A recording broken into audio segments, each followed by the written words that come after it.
കൊടുത്തു. എല്ലാവർക്കും പ്രണാമം.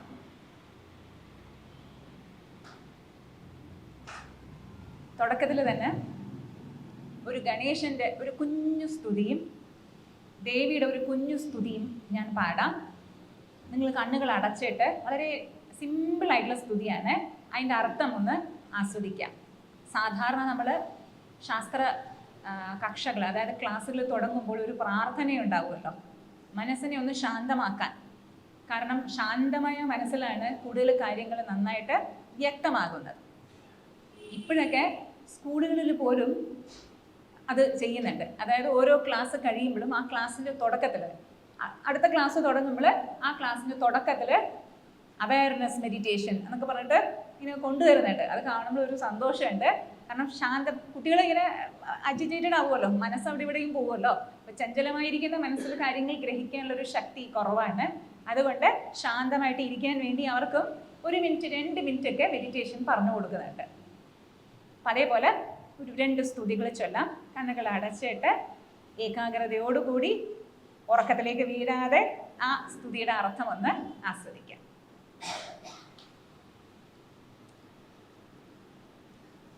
പാശാങ്കുശധര പാപ വിനാശന പാഹി ദയാമയ ഗണനാഥ.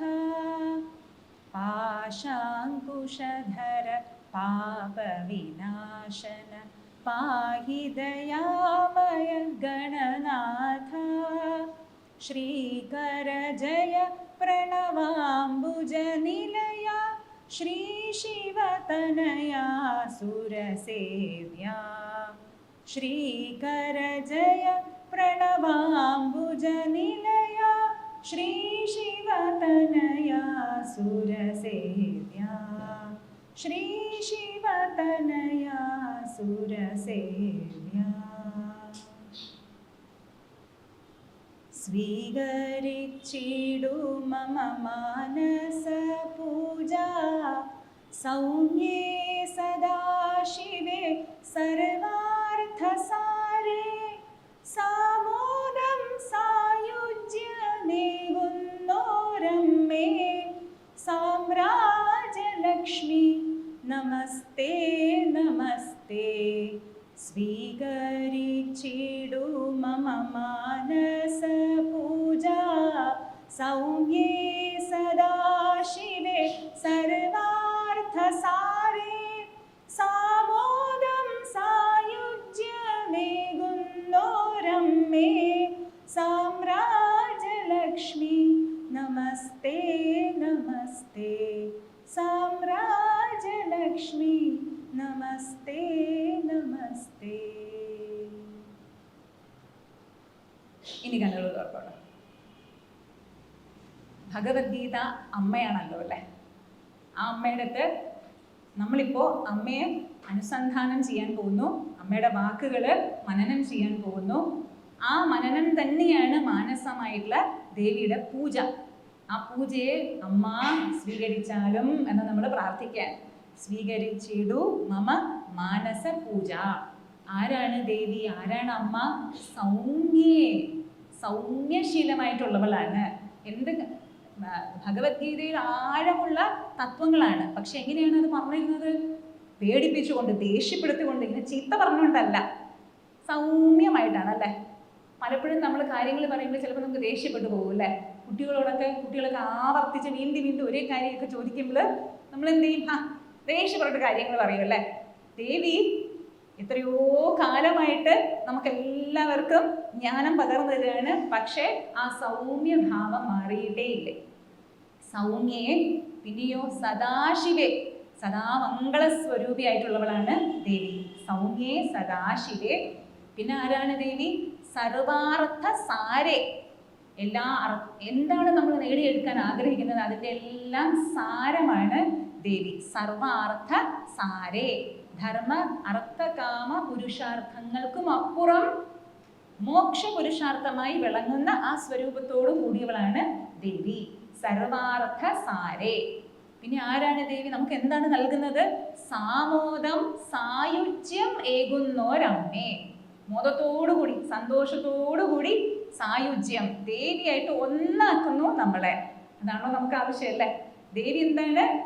ആനന്ദ സ്വരൂപിണിയാണ്. അപ്പൊ നമ്മൾ ദേവിയായിട്ട് ഐക്യം പ്രാപിക്കുമ്പോഴോ നമ്മൾ ആനന്ദ സ്വരൂപിയായി നമ്മളും തീരും.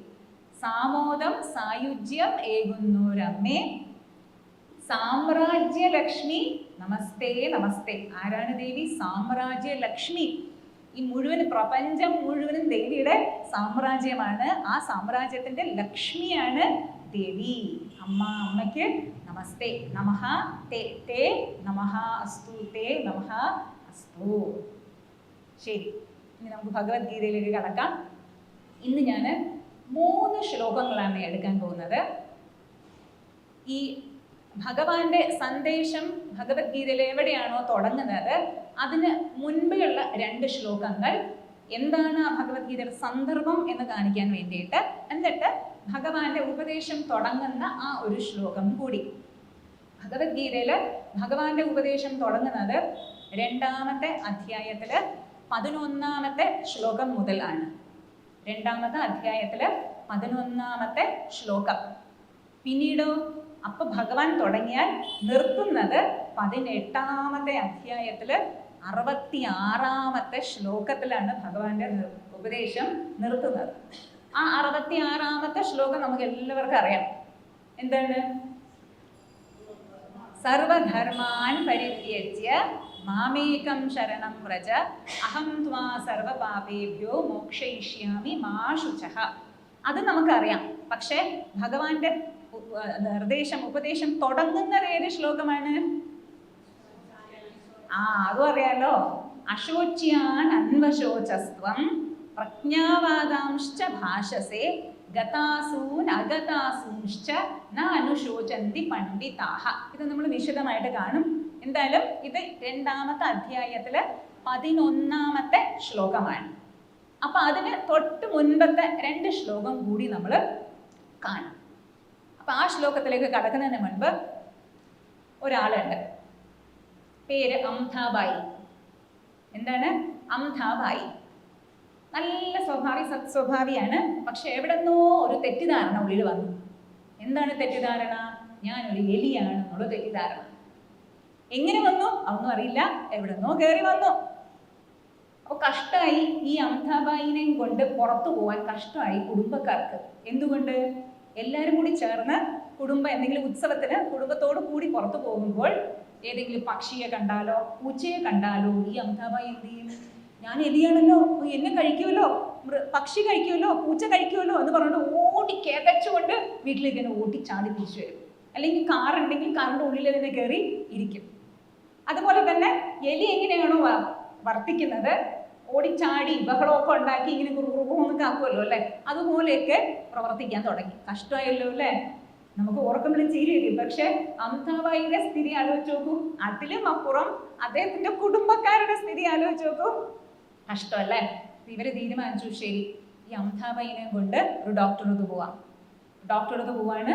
സൈക്കോളജിസ്റ്റ് അല്ലെങ്കിൽ സൈക്യാട്രിസ്റ്റ് ആയിരിക്കുമല്ലോ അല്ലെ, മനഃശാസ്ത്രജ്ഞന്റെ അടുത്ത് പോവാണ്. അപ്പൊ മനഃശാസ്ത്രജ്ഞൻ കുറേ സംസാരിച്ചു. എന്നിട്ട് ചോദിച്ചു, നിങ്ങൾ ആരാണ്? ഞാൻ ഒരു എലിയാണ്. ഓഹോ അങ്ങനെയാണോ, ശരി ഞാനൊരു എലിയുടെ പടം കാണിച്ചു തരാം എന്ന് പറഞ്ഞിട്ട് എലിയുടെ പടം കാണിച്ചു. പിന്നെ ഇദ്ദേഹത്തിന്റെ ഒരു ഫോട്ടോ എടുത്തു, എന്നിട്ട് അത് മുന്നിൽ വെച്ചു. എന്നിട്ട് പറഞ്ഞു, ഇതാണ് എലി, പക്ഷെ അങ്ങേ കാണാൻ അങ്ങനെ ഇല്ലല്ലോ. കണ്ണാടി നോക്കൂ, കണ്ണാടിയും കൊണ്ട് കാണിച്ചു. എന്നിട്ട് അങ്ങേ കാണാൻ അങ്ങനെ ഇല്ലല്ലോ, എലിക്ക് വാലുണ്ട്, അങ്ങേക്ക് വാലുണ്ടോ? എലിക്ക് മീശയുണ്ട്, പക്ഷെ നിങ്ങൾക്ക് മീശയില്ലല്ലേ. പിന്നെ അങ്ങനെ അതിലേക്ക് വിശദമായിട്ട് പോകുന്നില്ല. അങ്ങനെ കാണിച്ചു കൊടുത്തിട്ട് കുറേ മാസങ്ങൾ എടുത്തു കേട്ടോ. ഇത് ഒരു ദിവസമല്ല, കുറേ മാസങ്ങൾ ഇങ്ങനെ ആ എലിയും നമ്മളും തമ്മിൽ എന്താണ് വ്യത്യാസം അതൊക്കെ ഇങ്ങനെ ശരിയാക്കി ഒരു 6 മാസം കഴിഞ്ഞു. 6 മാസം കഴിഞ്ഞപ്പോഴത്തേക്കും അംധാബായി പറയുന്നു, ഡോക്ടറെ ഒരുപാട് സന്തോഷമുണ്ട് കേട്ടോ, കാരണം എനിക്കിപ്പം മനസ്സിലായി ഞാൻ ആരാണ് എനിക്ക് മനസ്സിലായി, സന്തോഷം കേട്ടോ. ആ ഡോക്ടർക്ക് സന്തോഷമായി. കാരണം ഡോക്ടർ ചികിത്സിച്ച് ഭേദമായ ഏകമായിട്ടുള്ള ഒരു പേഷ്യൻ്റ് ആണ് എന്ന് വെച്ചോളൂ. കാരണം മനസ്സിന് പ്രശ്നം വന്നു കഴിഞ്ഞാൽ അത് മാറ്റാൻ വലിയ ബുദ്ധിമുട്ടാണല്ലോ അല്ലേ. പൂർണ്ണമായിട്ടുള്ള ചികിത്സ അവരെയൊക്കെ ഓർക്കുമ്പോൾ ചിലപ്പോൾ സങ്കടം തോന്നും നമുക്ക്. അപ്പൊ സന്തോഷമായി പോയി. ശരി ഡോക്ടർ, ഇനി ഞാൻ പോയിട്ട് വരാമെന്ന് പറയില്ല, ഞാൻ പോട്ടെ എന്ന് പറഞ്ഞുകൊണ്ട് പോയി. അടുത്ത പേഷ്യൻ്റ് വരെയാണ്. ഡോക്ടർ സംസാരിച്ചുകൊണ്ടിരിക്കുകയാണ്. അപ്പൊ തന്നെ നോക്കുമ്പോൾ ഇതാ അംധാബായി ഓടി കിതച്ചുകൊണ്ട് വരികയാണ്. അയ്യോ ഡോക്ടർ ഡോക്ടർ എനിക്ക് പേടിയാവുന്നു, ഡോക്ടർ പേടിയാവുന്നു എന്ന് പറഞ്ഞിട്ട്. ഡോക്ടർ ചോദിച്ചു എന്ത് പറ്റി എന്ത് പറ്റി? അല്ല ഡോക്ടർ, ഞാൻ വഴിയിൽ വെച്ചിട്ട് ഒരു പൂച്ചയെ കണ്ടു ഡോക്ടർ. അപ്പൊ നിങ്ങൾക്കറിയാലോ നിങ്ങൾ എലിയല്ല എന്ന്, പിന്നെ എന്തിനാ ഭയപ്പെടുന്ന പൂച്ചയെ? അല്ല ഡോക്ടർ, എനിക്കറിയാം ഞാൻ എലിയല്ല എന്ന്, പക്ഷെ പൂച്ചയ്ക്ക് അറിയില്ലല്ലോ ഞാൻ എലിയല്ല എന്ന്. അപ്പൊ ഡോക്ടർക്ക് മനസ്സിലായി, ഓ രോഗം മാറിയിട്ടില്ല, ആഴത്തില് അത് ഇനിയും ഉണ്ട്, പതിഞ്ഞിട്ടുണ്ട്. അതുകൊണ്ടാണല്ലോ ഇങ്ങനെ പ്രശ്നം പറ്റിയതല്ലേ. അപ്പൊ അംധാബായിയുടെ എന്താണ് കുഴപ്പം? അംധാബായിക്ക് അംധാബായി ആരാണ് എന്ന് അറിയുന്നില്ല, അതാണല്ലോ കുഴപ്പമല്ലേ. പക്ഷെ ആ ഒറ്റൊരു കുഴപ്പം എന്ത് വലിയൊരു കുഴപ്പമാണ്. നമ്മളെല്ലാവരും ഈ കഥ കേൾക്കുമ്പോൾ ചിരിക്കും, ഞാനടക്കം. പക്ഷെ നമ്മളെല്ലാവരും ആ ഗ്രൂപ്പിലാണ് പെട്ടിരിക്കുന്നത്. എന്തുകൊണ്ടാണ്? നമ്മുടെ ശരിക്കുള്ള സ്വരൂപം നമ്മൾ അറിയുന്നില്ല. ശരിക്കുള്ള സ്വരൂപം അറിയുന്നില്ല, മാത്രമല്ല അറിയുന്നില്ല എന്നും അറിയുന്നില്ല. അപ്പൊ ആലോചിച്ച് നോക്കൂ എന്ത് അപകടകരമാണെന്ന്. ശരിക്കും നമ്മൾ വിചാരിക്കുന്നു നമ്മളൊരു മനുഷ്യനാണ് എന്ന് നമ്മൾ വിചാരിക്കുന്നു അല്ലെ. അതാണ് ശരി എന്നാണ് 100% നമ്മുടെ ധാരണ. അപ്പൊ നമ്മുടെ എല്ലാവരുടെയും സാർവലൗകികമായിട്ടുള്ള ഒരു പ്രശ്നം എന്ന് പറയുമ്പോൾ അവനവന്റെ ശരിക്കുള്ള സ്വരൂപം എന്താണെന്ന് നമ്മൾ അറിയുന്നില്ല. ഒരാൾ ചോദിക്കാം, അത് തെറ്റാണ് കേട്ടോ, എനിക്കറിയാം ഞാൻ ആരാണ്, എനിക്ക് നല്ലവണ്ണം അറിയാം കേട്ടോ. ദാ ഞാൻ ഇത്ര പൊക്കമുണ്ട്, ഒരു 5.5 അടിയുണ്ട്, നല്ല ഇത്രയും വണ്ണമുണ്ട്, നല്ല സൽസ്വഭാവിയാണ്, നല്ല ഗുണങ്ങളൊക്കെ ഉണ്ട്, ബുദ്ധിശാലിയാണ് അല്ലേ, പിന്നെ ഇത്തിരി ശുണ്ടിയൊക്കെ ഉണ്ട്, ആൾക്കാരോട് എരിഞ്ഞിരിഞ്ഞൊക്കെ വീഴും, അത് സാരമൊന്നുമില്ല, ഇത്തിരി അഹങ്കാരം കൂടിയുണ്ട്, കാര്യം ഇത്തിരി കൂടുതലൊക്കെയാണ് എന്ന് പറഞ്ഞുകൊണ്ട് നമ്മൾ പറയും. അതൊക്കെ എനിക്ക് എന്നെ പറ്റി നന്നായിട്ട് അറിയില്ലേ, നിങ്ങൾ എന്താ പറയുന്നത് എനിക്ക് എന്നെ പറ്റി നന്നായി അറിയില്ല എന്ന്? അതൊക്കെ ശുദ്ധ വിഡിതാണ് കേട്ടോ. നമ്മൾ തമിഴിൽ പറയും അണ്ടം പുളുക്. തമിഴ് അറിയുന്നവർക്ക് അറിയാം, അണ്ടം പുളുക് പുളുകറ എന്ന് പറയുന്നത് നമ്മൾ. അതായത് 100% തെറ്റാണ്. പുളുക് എന്ന് വെച്ച് കഴിഞ്ഞാൽ പൊയ്യ് വെച്ചാൽ കള്ള, 100% കള്ളമാണ് നിങ്ങൾ പറയുന്നത്. അപ്പോൾ പറയാണ് നമ്മുടെ ഋഷീശ്വരന്മാര് പറയാണ്, നിങ്ങൾ എന്താണ് നിങ്ങളെ പറ്റി ഇപ്പം മനസ്സിലാക്കി വെച്ചിരിക്കുന്നത് അത് ശരിയല്ല. നിങ്ങളെ ശരീരമാണെന്ന് വിചാരിക്കുന്നു, മനസ്സാണെന്ന് വിചാരിക്കുന്നു, ബുദ്ധിയാണെന്ന് വിചാരിക്കുന്നു, എൻ്റെ ഉള്ളിലുള്ള അല്പമായിട്ടുള്ള വ്യക്തിത്വമാണെന്ന് വിചാരിക്കുന്നു. പക്ഷേ അതൊന്നും നിങ്ങളുടെ ശരിക്കുള്ള സ്വരൂപം അല്ല. ഇതിൽ നിന്നുമൊക്കെ വ്യത്യസ്തമായിട്ട്, ഇതിൽ നിന്നുമൊക്കെ അന്യമായിട്ട് ഒരു സ്വരൂപം നമ്മുടെ ഉള്ളിൽ ഉണ്ട്. അപ്പൊ നമ്മൾ ഞെട്ടിപ്പോവല്ലേ, അയ്യോ ഇതൊക്കെ അല്ലാത്ത വേറെ എന്തെങ്കിലും ഉണ്ടോ, എന്താണത്? ആദ്യമായി നമ്മൾ ഈ ആധ്യാത്മിക മാർഗത്തിൽ കയറുമ്പോൾ ഇത് കേൾക്കുമ്പോൾ ഒരു ഞെട്ടലാണ് ഉണ്ടാവണം എന്നാണ് പറയുന്നത്. പക്ഷെ ഈ ആദ്യത്തെ പടി വെക്കാന്ന് പറയുമ്പോൾ അത് വലിയ ബുദ്ധിമുട്ടാണ്. നിങ്ങൾ എല്ലാവരും ശരിക്കും കൺഗ്രാജുലേഷൻസ് പറയണം. എന്തുകൊണ്ട്? ഈ ആധ്യാത്മിക മാർഗത്തില് ആദ്യത്തെ പടി നമ്മൾ വെച്ചുവല്ലോ, ആ ആദ്യത്തെ പടി വെച്ച് കഴിഞ്ഞാൽ പിന്നെ അങ്ങോട്ട് പോയിക്കോളും. ഈ നോർത്ത് ഇന്ത്യയിലൊക്കെ ഇലക്ട്രിക് ട്രെയിനൊക്കെ ഉണ്ടല്ലോ, മെട്രോ ട്രെയിനിൽ അത്ര തിരക്കില്ല. ഇലക്ട്രിക് ട്രെയിനിലൊക്കെ നമ്മളൊന്ന് കയറി നിന്ന് കൊടുത്താൽ മതി, പിന്നെ നമ്മൾ തന്നെ ഉള്ളിലേക്ക് കയറിക്കോളും. കാരണം എല്ലാവരും അപ്പുറത്തും ഫ്രണ്ടിലും ബാക്കിലും ഒക്കെ ഉന്തിത്തള്ളി നമ്മളെ അകത്തേക്ക് കൊണ്ടുപോയിക്കോളും. നമ്മൾ സ്റ്റേഷൻ വരുമ്പോൾ നമ്മളെ ഉന്തിത്തള്ളി പുറത്ത് അവർ തന്നെ ഇറക്കിക്കോളും അല്ലേ. ഒരു ശ്രമവും ഇല്ലാതെ അകത്തേക്ക് കയറാം, ഒരു ശ്രമവും ഇല്ലാതെ ബാഹ്യത്തിലും വരാം. ഇടയ്ക്കിടയ്ക്ക് ചോദ്യങ്ങൾ ചോദിക്കുന്നതുകൊണ്ട് പ്രശ്നമില്ലല്ലോ. നിങ്ങൾ ആലോചിക്കുമല്ലോ അല്ലേ. അപ്പൊ ഇപ്പൊ ഒരു ചോദ്യം ചോദിക്കട്ടെ, ഞാനിപ്പോൾ എന്ത് സന്ദർഭത്തിലാണ് ഈ ട്രെയിനിന്റെ ഉദാഹരണം പറഞ്ഞത്?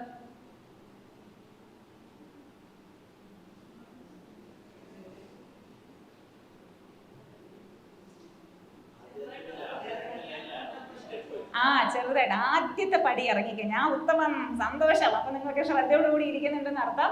ആദ്യത്തെ പടി നമ്മൾ വെച്ച് കഴിഞ്ഞാൽ പിന്നെ അങ്ങോട്ട് മുന്നോട്ട് പോയിക്കോളും. പക്ഷെ ഈ ആദ്യത്തെ പടി വെക്കാൻ എന്ത് ബുദ്ധിമുട്ടാണെന്നറിയോ?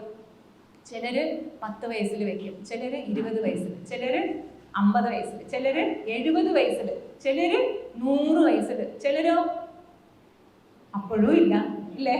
ബെറ്റർ ലക്ക് നെക്സ്റ്റ് ബർത്ത് എന്ന് നമ്മൾ പറയുമല്ലോ അല്ലെ. അപ്പം എപ്പ വെക്കുന്നോ, ബെറ്റർ ലേറ്റ് ദാൻ നെവർ എന്ന് പറയും. എപ്പ വെച്ചാലും അത് നല്ലത് തന്നെയാണ്. രാമന്റെ ഗുരു വസിഷ്ഠൻ ഒരു ഉപദേശം നൽകി. ആ ഉപദേശ ഗ്രന്ഥത്തിന്റെ പേര് യോഗവാസിഷ്ഠം എന്നാണ്.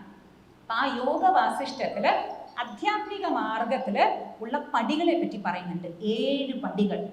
അതിന് 7 പടികളെ 7 ഭൂമികകൾ എന്നാണ് പറയാ.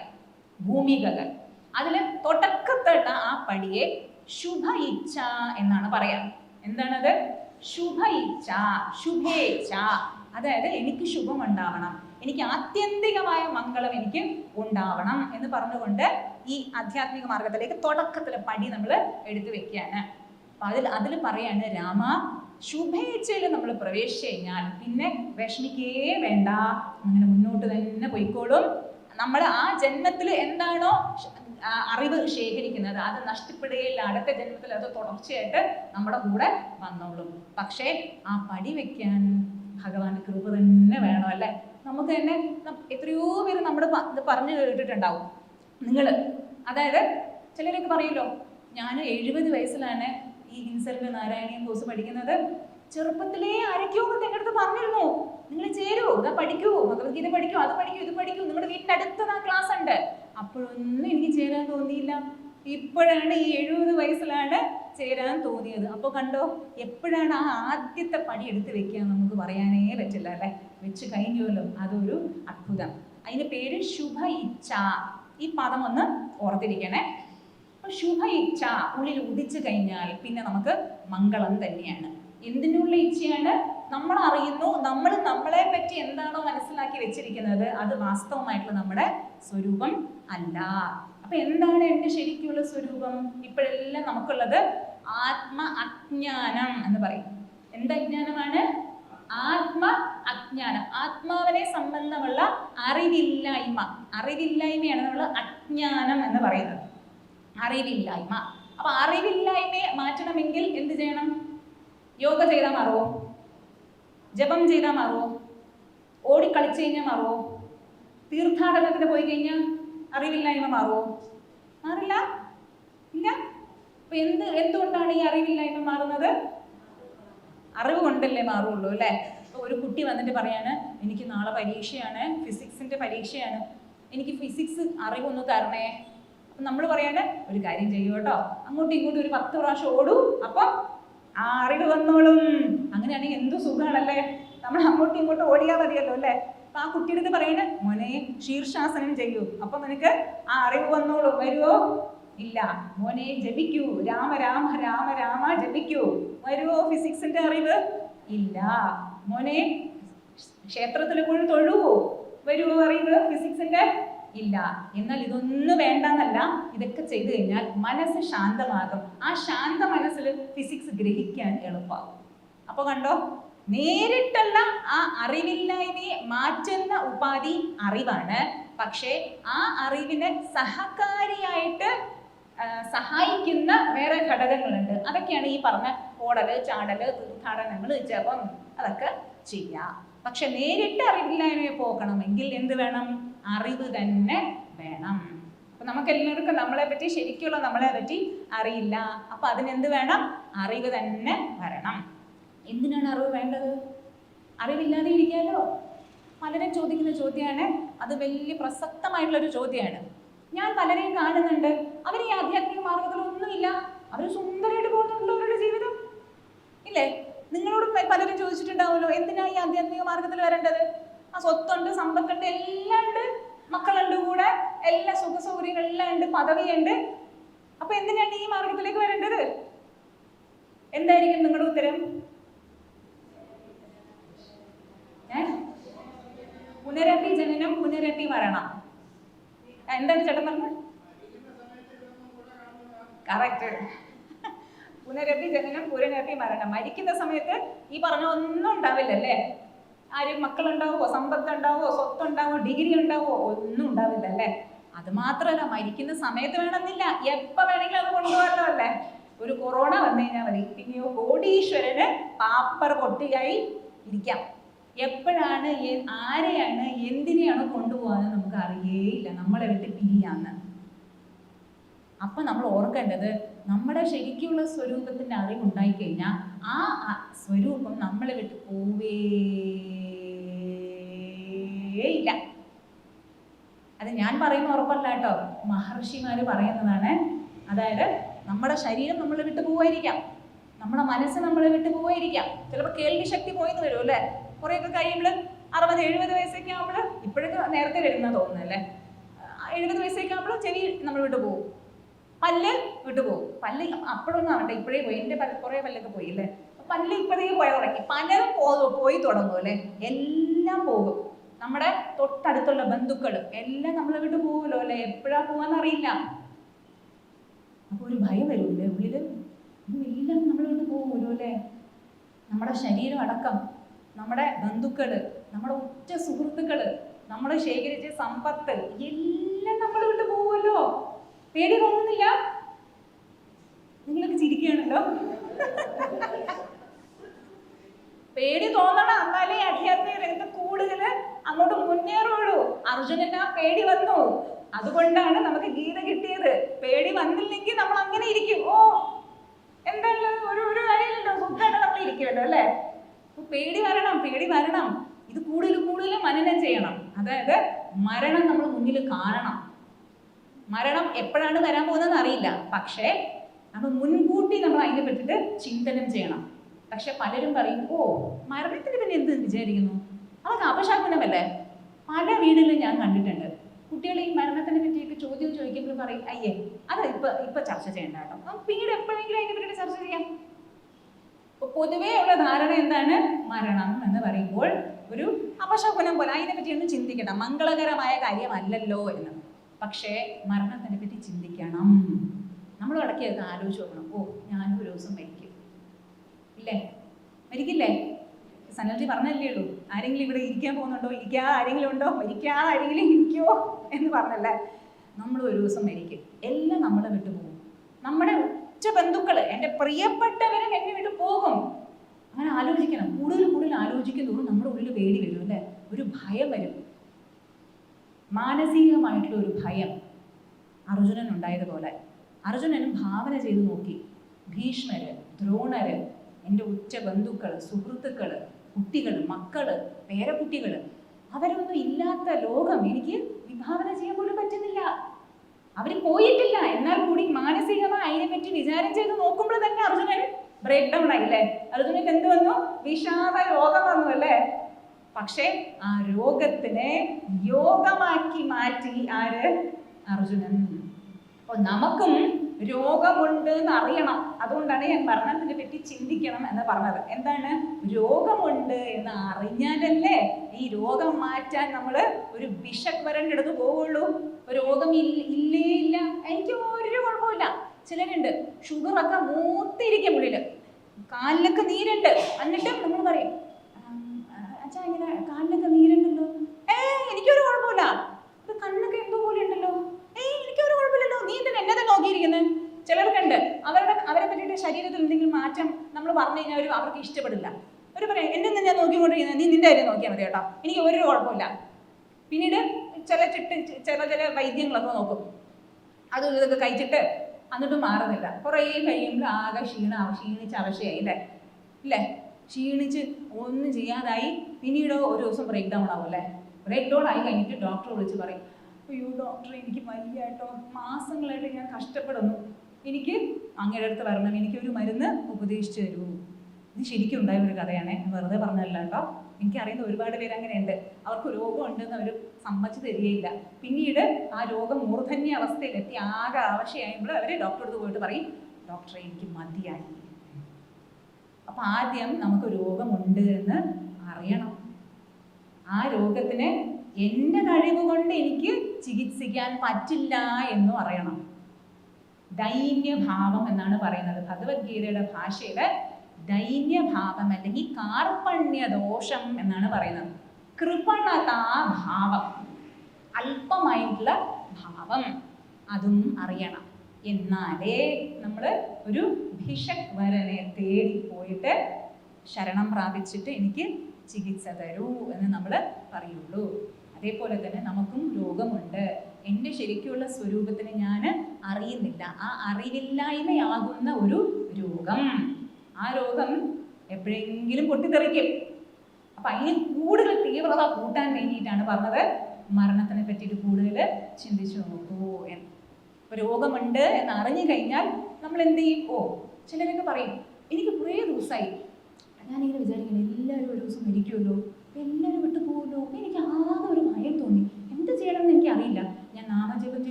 നോക്കി, അവിടെ പോയി ഇവിടെ പോയി, എന്നിട്ട് എനിക്ക് ഉള്ളിൽ നിന്ന് ഭയം പോകുന്നില്ല. അപ്പോഴാണ് ഒരു സ്വാമിജി വരുന്നുണ്ട്, ആ സ്വാമിജിയുടെ സത്സംഗം ഉണ്ടെന്ന് ഞാൻ അറിഞ്ഞത്. അപ്പൊ ഞാൻ തീരുമാനിച്ചു ശരി അവിടേക്ക് പോവാം.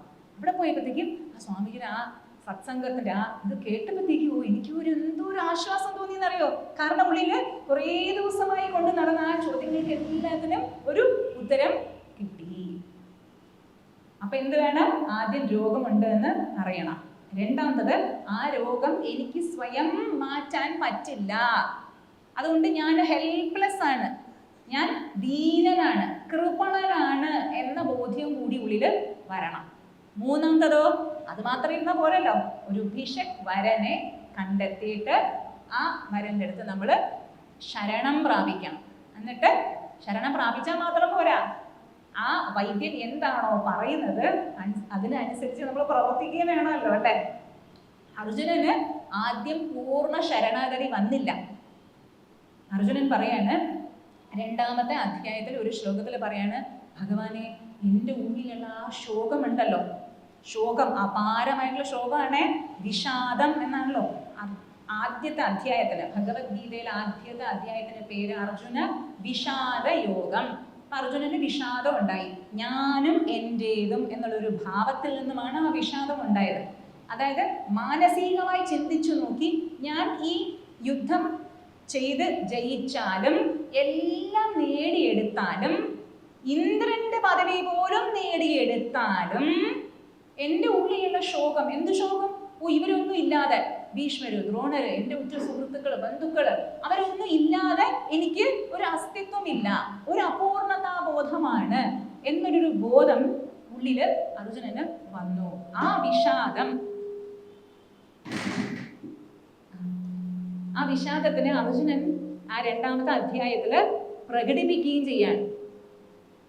ഞാൻ പറഞ്ഞ കാര്യങ്ങള് ആ ശ്ലോകത്തിൽ വരുന്നത്, നഹി പ്രപശ്യാമി മമാവനുദ്യാത് യത് ശോകമുച്ഛോഷണമിന്ദ്രിയാണാം അവാപ്യ ഭൂമാവസവൃദ്ധം രാജ്യം സുരാണാം അപി ചാധിപത്യം. ഞാൻ പറഞ്ഞ കാര്യം തന്നെയാണ്.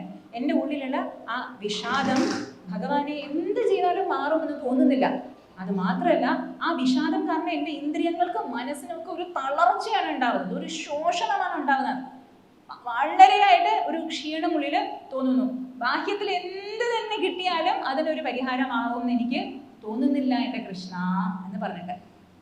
അർജുനന് ആദ്യമൊന്നും രോഗം പിടികിട്ടിയില്ല. അർജുനന് എന്ത് ചെയ്തു? ഉള്ള പ്രതിവിധി അർജുനൻ തന്നെ പറഞ്ഞു എന്നാണ്. ഒന്നാമത്തെ അധ്യായത്തില് പല പല ലെക്ചറുകൾ നൽകി. ആർക്ക്? കൃഷ്ണ ഭഗവാന് വിശദമായിട്ടുള്ള ഉപദേശങ്ങള് ലെക്ചർ രൂപേണ അർജുനൻ നൽകി. അപ്പോഴൊക്കെ ഭഗവാൻ പുഞ്ചിരിച്ചുകൊണ്ട് അങ്ങനെ കേട്ടോണ്ടിരുന്നു, മിണ്ടാതെ. കാരണം എന്താണ്? അർജുനന്റെ ഉള്ളിൽ നിറഞ്ഞിരിക്കുകയാണ് അല്ലേ. അപ്പൊ ഭഗവാന്റെ ഉപദേശം ഉള്ളിൽ കയറില്ല, കാരണം ഉള്ളിൽ നിറഞ്ഞിരിക്കുകയാണ്. അത് എംപ്റ്റി ആവണമല്ലോ. അങ്ങനെ അർജുനന്റെ ലെക്ചർ കേട്ടിരുന്നുകൊണ്ടിരുന്നു. പിന്നീടാണ് അർജുനന് തോന്നിയത്, ഞാനിങ്ങനെ എന്തൊക്കെയോ പറഞ്ഞുകൊണ്ടിരിക്കുകയാണ്, ബ്ലാ ബ്ലാ ബ്ലാ ബ്ലാ, ഭഗവാൻ ഒന്നും പറയാതെ കേട്ടുകൊണ്ടിരിക്കുകയാണല്ലോ. അപ്പൊ എന്തോ എൻ്റെ ഭാഗത്ത് തന്നെ കുഴപ്പമുണ്ട്. ഒന്നില്ലെങ്കിൽ കൃഷ്ണൻ പറയണം, എന്താണ് ഇതൊന്നും ശരിയല്ല, തെറ്റാണ് കേട്ടോ. പക്ഷെ അത് പറയുന്നില്ലല്ലോ, മിണ്ടാതിരിക്കണം. അപ്പൊ മിണ്ടാതിരിക്കുകയാണെങ്കിൽ അർത്ഥം എന്തോ കുഴപ്പമുണ്ട്. മെല്ലെ അർജുനന് മനസ്സിലാവുന്നുണ്ട്, എൻ്റെ ഭാഗത്ത് കുഴപ്പമുണ്ട്, ആ കുഴപ്പത്തിന് എനിക്ക് മാറ്റാൻ പറ്റുന്നില്ല എൻ്റെ കൃഷ്ണ എന്ന് പറഞ്ഞുകൊണ്ട് അർജുനൻ എന്ത് ചെയ്യുന്നു? ഞാൻ ഇനി യുദ്ധം ചെയ്യില്ല എന്ന് പറഞ്ഞുകൊണ്ട് അവിടെ മൗനമായിട്ട് ഇരിക്കുകയാണ്. ആ ഒരു രംഗം ആലോചിച്ച് നോക്കൂ. അർജുനൻ മിണ്ടാതിരിക്കുകയാണ്, കൃഷ്ണനും മിണ്ടാതിരിക്കുകയാണ്. അപ്പൊ ആരെങ്കിലും വന്ന് നമുക്ക് എന്ത് സംഭവിച്ചു എന്ന് പറയണ്ടേ? ഇല്ലേ? ഇപ്പൊ ഞാനിവിടെ മിണ്ടാതിരിക്കുകയാണ്, നിങ്ങളും മിണ്ടാതിരിക്കുകയാണ്. അപ്പൊ പുറത്തുള്ളവർക്ക് എങ്ങനെ അറിയും എന്താ സംഭവിച്ചതെന്നല്ലേ? ആരെങ്കിലും ഒന്ന് പറയണ്ടേ അല്ലേ? MC പോലെ, മാസ്റ്റർ ഓഫ് ദ സെർമണി എന്ന് പറയുന്നത് പോലെ ഇവിടെ സഞ്ജയൻ വന്നിട്ട് ധൃതരാഷ്ട്രയുടെ മന്ത്രിയും ഉപദേശകനുമാണല്ലോ. സമ്യക് ജയം നേടിയ ആളാണ്, ഇന്ദ്രിയങ്ങളുടെയും മനസ്സിനെയും ജയിച്ച ആളാണ് സഞ്ജയൻ. അതുകൊണ്ട് തന്നെയാണ് ഈ യുദ്ധം മാനസികമായി കാണാനുള്ള ഒരു ശക്തി സഞ്ജയന് ഉണ്ടായി. അപ്പൊ ആ സഞ്ജയൻ വന്നിട്ട് പറയാണ് എന്താണ് പിന്നീട് സംഭവിച്ചത്. ആ ശ്ലോകം മുതൽക്ക് നമുക്ക് ഒന്ന് നോക്കാം. രണ്ടാമത്തെ അധ്യായത്തില് 9ാമത്തെ ശ്ലോകം മുതൽക്ക്, പുസ്തകം കയ്യിൽ ഇല്ലെങ്കിലും പ്രശ്നമല്ല, നിങ്ങൾ കേട്ടിരുന്നാൽ മതി. വളരെ സിമ്പിളായിട്ടുള്ള പദങ്ങളാണ്. അതിൻ്റെ അർത്ഥം ഓരോ പദം പറയുമ്പോൾ നിങ്ങൾ മനസ്സിലാക്കിയാൽ മതി. അപ്പം ആദ്യം ഒന്ന് ശ്ലോകം ഒന്ന് ചൊല്ലാം. ഞാൻ ചൊല്ലാം, ഒന്ന് ഏറ്റു ചൊല്ലാം. സഞ്ജയ ഉവാച ഏവമുക്ത്വാ ഹൃഷീകേശം ഗുഡാകേശഃ പരന്തപഃ നയോത്സ്യ ഇതി ഗോവിന്ദം ഉക്ത്വാ തൂഷ്ണീം ബഭൂവഃ. ശരി. ഏവം ഉക്ത്വാ, ഇപ്രകാരം പറഞ്ഞിട്ട്. അർജുനൻ പറഞ്ഞല്ലോ, ഭഗവാനെ എനിക്ക് എന്ത് രോഗമാണുള്ളത് എനിക്ക് മനസ്സിലായി, വിഷാദ രോഗം. അതിന് എനിക്ക് സ്വയം മാറ്റാനുള്ള കഴിവില്ല, അതുകൊണ്ട് ഞാൻ അങ്ങേ ശരണം പ്രാപിക്കുന്നു എന്ന് പറഞ്ഞുകൊണ്ട് ആ കൃപണത ദോഷത്തിനെ മുന്നിൽ, ഭഗവാന്റെ മുന്നിൽ വെച്ചുകൊണ്ട് പറയാണ്. ഏവം ഉക്ത്വാ, ഇപ്രകാരം പറഞ്ഞിട്ട്. ആരോടാണ് പറഞ്ഞത്? ഹൃഷീകേശം. ഋഷികേശമല്ല, ഹൃഷീകേശം. നമുക്ക് പേരുണ്ടല്ലോ അല്ലെ, ഋഷികേശ്, ഋഷികേശ്, നല്ല പേരാണല്ലോ ഋഷികേശ്. സംസ്കൃതത്തില് ഹൃഷീകേശ് എന്ന് പറയുമ്പോൾ ഋഷീകാണാം ഈശഃ ഹൃഷീകേശഃ. ഹൃഷീക ഈശ ഹൃഷീകേശ. ഹൃഷീക ഈശ ഹൃഷീകേശ. ഈശ്വരനാണ്. ആരുടെ? ഹൃഷീകത്തിന്റെ ഈശ്വരൻ. എന്താണ് ഹൃഷീകം? ഇന്ദ്രിയങ്ങൾ. ഇന്ദ്രിയങ്ങളുടെയും മനസ്സിന്റെയും, ഇന്ദ്രിയങ്ങളുടെ എല്ലാം നേതാവ് മനസ്സാണല്ലോ. ഇന്ദ്രിയങ്ങളുടെയും മനസ്സിന്റെയും നേതാവാണ്, പ്രഭുവാണ് ഹൃഷീകേശൻ. നമ്മളോട് സ്വയം ചോദിക്കുക, നമ്മൾ ഹൃഷീകേശന്മാരാണോ? ഇന്ദ്രിയങ്ങളുടെയും മനസ്സിന്റെയും നമ്മൾ പ്രഭുവാണോ, അതോ അവയ്ക്ക് നമ്മൾ അടിമയാണോ? അപ്പൊ നാവ് വന്നിട്ട് ആ നല്ല ഫ്രൈഡ് റൈസ് ഉണ്ടാക്കുന്നു അമ്മ.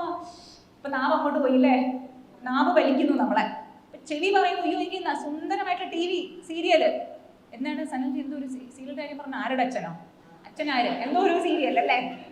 അപ്പൊ ആ ഒരു സീരിയല് അവിടെ TV കാണുന്നു. അപ്പൊ ചെവി അവിടേക്ക് പിടിച്ച് നമ്മളെ വലിക്കുന്നു അല്ലെ. മൂക്കോ നല്ല സുഗന്ധം വരുന്നുണ്ട്, അവിടേക്ക് പിടിച്ച് നമ്മളെ വലിക്കുന്നു. അപ്പൊ ഈ വലി വലിയ വലിയാണ്. ഹോഴ്സ് പവർ എന്നാണ് പറയാ. നമ്മുടെ പാർത്ഥസാരഥിയുടെ രൂപം കണ്ടു കഴിഞ്ഞാൽ പാർത്ഥസാരഥി വഹിക്കുന്നത് 5 കുതിരകളെയാണല്ലോ അല്ലെ. കുതിരകൾ, ഈ 5 കുതിരകളെയാണല്ലോ ഇന്ദ്രിയങ്ങളായിട്ട് നമ്മൾ പറയുന്നത്. എന്തുകൊണ്ടാണ് കുതിര തന്നെ എടുത്തിരിക്കുന്നത്? കുതിരയ്ക്ക് വലിയ ശക്തിയാണ്. അതുകൊണ്ടാണ് നമ്മുടെ മെഷീനുകൾക്കൊക്കെ അതിന്റെ പവർ ഹോഴ്സ് പവർ എന്നാണല്ലോ പറയാ. അത്ര ശക്തിയുണ്ട്. അപ്പൊ നമ്മുടെ ഇന്ദ്രിയങ്ങളുടെ ശക്തി നോക്കുമ്പോൾ ആ മെഷീനുകളുടെ ശക്തി ഒന്നുമല്ല. അപ്പൊ ആലോചിച്ച് നോക്കൂ, 5 ഇന്ദ്രിയങ്ങൾ 5 ദിക്കിലേക്ക് നമ്മൾ വലിച്ചു കഴിഞ്ഞാൽ നമ്മുടെ ഗതി എന്താവും അല്ലേ? അതിനും അപ്പുറം ഒരു മനസ്സുണ്ടല്ലോ, അതും പിടിച്ച് വലിക്കുമല്ലോ അല്ലെ. മനസ്സുണ്ടല്ലോ, നമുക്ക് അറിയേയില്ല, നമ്മൾ മനസ്സിന്റെ അടിമകളാണ്. പക്ഷെ അടിമത്തത്തിൽ ജീവിക്കാൻ സന്തോഷമായിട്ട് നമ്മൾ ഇരിക്കുന്നു, നമ്മൾ അറിയുന്നതേ ഇല്ല. എങ്ങനെയാണ് അറിയുന്നത് മനസ്സിന്റെ അടിമയാണെന്ന്? ഒരു നായ ഉണ്ടെന്ന് വിചാരിച്ചോളൂ. നായി വളർത്തുമല്ലോ അല്ലെ. നമ്മള് മക്കളില്ലെങ്കിലും നായി വളർത്താറ് സുഖമാണല്ലോ. അവര് നമ്മളെ നന്നായിട്ട് നോക്കിക്കോളും, സന്തോഷിപ്പിച്ചോളും. നെഗറ്റീവായിട്ടല്ല പറഞ്ഞത്, പോസിറ്റീവായിട്ടാണ് പറഞ്ഞത്. അത് എങ്ങനെ വേണമെങ്കിലും എടുക്കാം. അപ്പൊ നായ ഉണ്ട് കൂടെ. അപ്പൊ നായായിട്ട് അത്ര താതാത്മ്യമാണ്, അത്ര പ്രേമമാണ്. അപ്പൊ നായി ഇരിക്കുമ്പോൾ ഞാനും ഇരിക്കും. നായി ഇങ്ങനെ കൈ തോണ്ടി കഴിഞ്ഞാൽ ഞാനും അങ്ങനെ തോണ്ടും. നായി ചിരിച്ചു കഴിഞ്ഞാൽ ഞാനും ചിരിക്കും. നായി കുരച്ചു കഴിഞ്ഞാൽ അപ്പൊ ഞാനും കൂടെ കുരയ്ക്കാൻ തുടങ്ങും. നായി എന്തൊക്കെ ചെയ്യും അതെല്ലാം ഞാനും ചെയ്തു വിചാരിച്ചു. അപ്പൊ എന്തോ കുഴപ്പമില്ലേ? ഇല്ലേ? നമ്മൾ അറിയുന്നതേ ഇല്ല, കാരണം അത്ര താതാത്മ്യമാണ്. പക്ഷെ നമ്മളെല്ലാവരും പൊതുവെ ചെയ്തത് അതാണ്. ശരിക്കും നമ്മുടെ ഒരു ഉപകരണമാണ് മനസ്സ്, നമ്മുടെ ഒരു ഉപാധിയാണ് മനസ്സ്, നമ്മുടെ സേവകനാണ് മനസ്സ്. പക്ഷെ ഇപ്പോൾ നമ്മൾ മനസ്സെന്താണോ പറയുന്നത് അത് തന്നെയാണ് ചെയ്യുന്നത്. മനസ്സ് ചിരിച്ചു കഴിഞ്ഞാൽ നമ്മൾ ചിരിക്കും, മനസ്സ് കരഞ്ഞു കഴിഞ്ഞാൽ നമ്മളും കരയും. മനസ്സ് കുഴപ്പത്തിലാണെങ്കിൽ ഞാൻ പറയൂ എനിക്ക് എന്തൊരു കുഴപ്പമുണ്ടോ കേട്ടോ. ശരിയല്ലേ? ആലോചിച്ച് നോക്കൂ, മനസ്സ് എന്ത് പറയുന്നോ അത് തന്നെ താതാത്മ്യം പ്രാപിക്കും. ശരിക്കും നമ്മുടെ ശരിക്കുള്ള സ്വരൂപം എന്താണ്? മനസ്സിനും അപ്പുറം ആനന്ദമാണ് നമ്മുടെ സ്വരൂപം. പക്ഷെ നമ്മൾ അറിയുന്നില്ല. ഈ മനസ്സ് എന്ന് പറഞ്ഞ സേവകൻ നമ്മളെ അതിൽ നിന്നും മാറ്റിയതുപോലെ തോന്നിക്കുന്നു. മാറ്റിയിട്ടില്ല കേട്ടോ, മാറ്റിയതുപോലെ തോന്നിക്കുന്നതേ ഉള്ളൂ. കാരണം നമ്മുടെ സ്വരൂപത്തില് ഒരു കളങ്കം പോലും വരില്ല. അതെന്തുകൊണ്ടാണ് എന്ന് ചോദിച്ചു കഴിഞ്ഞാൽ വീണ്ടും എനിക്ക് സിനിമ സ്ക്രീനിന്റെ ഉദാഹരണമാണ് ഓർമ്മ വരുന്നത്. എനിക്ക് പ്രിയപ്പെട്ട ഉദാഹരണമാണ് അത്. തിരശ്ശീല സിനിമ, അല്ലെങ്കിൽ ഇപ്പോഴൊക്കെ നമ്മുടെ മൊബൈലിന്റെ ഉദാഹരണം എടുത്താൽ മതി. മൊബൈൽ ഉണ്ടല്ലേ, മൊബൈലിൽ നമ്മൾ കാര്യങ്ങൾ നോക്കുന്നു. അപ്പൊ കാര്യങ്ങളൊക്കെ നോക്കുമ്പോൾ ആ മൊബൈലിന്റെ സ്ക്രീനിനെ ലവലേശം പോലും ബാധിക്കുന്നില്ലല്ലോ. സിനിമയൊക്കെ നമ്മൾ മൊബൈലിൽ കാണുന്നു, ലാപ്ടോപ്പിൽ അല്ലെങ്കിൽ നോട്ട് പാഡിൽ കാണുന്നു. അതില് ആൾക്കാർ കരയുന്നു കേട്ടോ. അപ്പൊ ആ കരച്ചില് സ്ക്രീനിനെ ബാധിക്കുന്നുണ്ടോ? ചിരിക്കുന്നു, ആ ചിരിക്കുന്നത് സ്ക്രീനിനെ ബാധിക്കുന്നുണ്ടോ? എന്ത് തന്നെ സംഭവിച്ചാലും സുനാമി വരുന്നുണ്ട്, ഇതിൻ്റെ ഉള്ളിൽ നമ്മൾ സുനാമിയുടെ ഇതൊക്കെ കാണുമല്ലോ അല്ലേ. അന്ന് ഈ വെള്ളപ്പൊക്കം വന്നല്ലോ, അതിനല്ലേ സുനാമി. അപ്പൊ അതിന്റെ ചിത്രമൊക്കെ ചിലർ ഇട്ടിട്ടുണ്ട്. ആ വീഡിയോ കാണുമ്പോൾ തന്നെ നമുക്ക് അതിന്റെ ഒരു ഒറിജിനൽ രൂപം നമുക്ക് പിടികിട്ടുമല്ലോ. അപ്പൊ അത് കാണുമ്പോൾ ആ സുനാമി സ്ക്രീനിനെ നനയ്ക്കുന്നുണ്ടോ? കൊടുങ്കാറ്റ് വരുന്നു, ആ കൊടുങ്കാറ്റ് സ്ക്രീനിനെ പറപ്പിക്കുന്നുണ്ടോ? ഇല്ല. എല്ലാം കാണുന്നത് ആ സ്ക്രീനിലാണെങ്കിലും ആ സ്ക്രീനിന് ഇതൊന്നും സ്പർശിക്കുന്നത് പോലെ ഇല്ലല്ലോ. അതേപോലെ തന്നെ ആനന്ദ സ്വരൂപമായിരിക്കുന്ന നമ്മുടെ ആ രൂപത്തിൽ ഈ മനസ്സ്, ശരീരം, ബുദ്ധി, അല്പമായിട്ടുള്ള ജീവത്വ ഭാവങ്ങൾ എല്ലാം സൃഷ്ടിക്കുന്ന കുഴപ്പങ്ങള്, ദുഃഖങ്ങള്, ശോകം, മോഹം എല്ലാം വാസ്തവത്തിൽ നമ്മുടെ സ്വരൂപത്തിൽ ലവലേശം പോലും ബാധിക്കുന്നതേ ഇല്ല. അത് അറിയുമ്പോൾ തന്നെ ഒരു സന്തോഷമല്ലേ. പക്ഷെ ഇപ്പൊ നമ്മൾ അറിയുന്നില്ലല്ലോ, അതിനുള്ള പ്രതിവിധി വേണ്ടേ? അതിന് ഇവിടെ വ്യാസൻ ഭഗവാന്റെ പേര് ഋഷികേശം എന്ന് വിളിച്ചിരിക്കുന്നത് മനസ്സിന്റെ പ്രഭുവാണല്ലോ. അതുകൊണ്ട് മറ്റുള്ളവരുടെ മാനസിക സ്ഥിതി മനസ്സിലാക്കാൻ കെൽപ്പുള്ളവനാണ് എന്ന് സൂചിപ്പിക്കുകയാണ്. ഇവിടെ ഇപ്പം അർജുനന്റെ മാനസിക സ്ഥിതി എന്താണ്? ആ വിഷാദ രോഗത്തിൽ പെട്ടിരിക്കുകയാണല്ലോ അല്ലെ. ദൈന്യഭാവം, കൃപണത, ദോഷം കൊണ്ട് നിറഞ്ഞിരിക്കുകയാണ്. ആ ഭാവം മാനസിക സ്ഥിതി നന്നായിട്ട് അറിയുന്ന ആളാണ് മുന്നില് നിൽക്കുന്ന കൃഷ്ണ ഭഗവാൻ. ഋഷികേശ എന്ന് പറയുമ്പോൾ ഭഗവാനെ തീർച്ചയായിട്ടും അർജുനന് സഹായിക്കാൻ പറ്റും എന്ന് സൂചിപ്പിക്കുകയാണ് വ്യാസ മഹർഷി സഞ്ജയനിലൂടെ. ഋഷികേശം, ശരി, ഋഷികേശം ആരാണ് പറഞ്ഞത്? ഗുഡാകേശ പരന്തപഃ. ചില പുസ്തകങ്ങളിൽ പരന്തപഃ എന്നതിന് പകരം പരന്തപ എന്നും കൊടുത്തിട്ടുണ്ട്. രണ്ടും ശരിയാണ്, പക്ഷെ അർത്ഥത്തിൽ ലേശ വ്യത്യാസം വരും. പരന്തപഃ എന്നും എടുക്കാം, പരന്തപ എന്നും എടുക്കാം. പരന്തപഃ എന്നെടുക്കുമ്പോൾ അത് അർജുനന്റെ വിശേഷണമായി മാറും. പരന്തപ എന്ന സംബോധന രൂപം എടുക്കുകയാണെങ്കിൽ അത് ധൃതരാഷ്ട്രയാണ് അത് സൂചിപ്പിക്കുന്നത്. സഞ്ജയൻ ധൃതരാഷ്ട്രയെ അഭിസംബോധന ചെയ്ത് പറയുന്ന ഒരു പദമായി മാറും. എന്തായാലും നമുക്ക് നോക്കാം.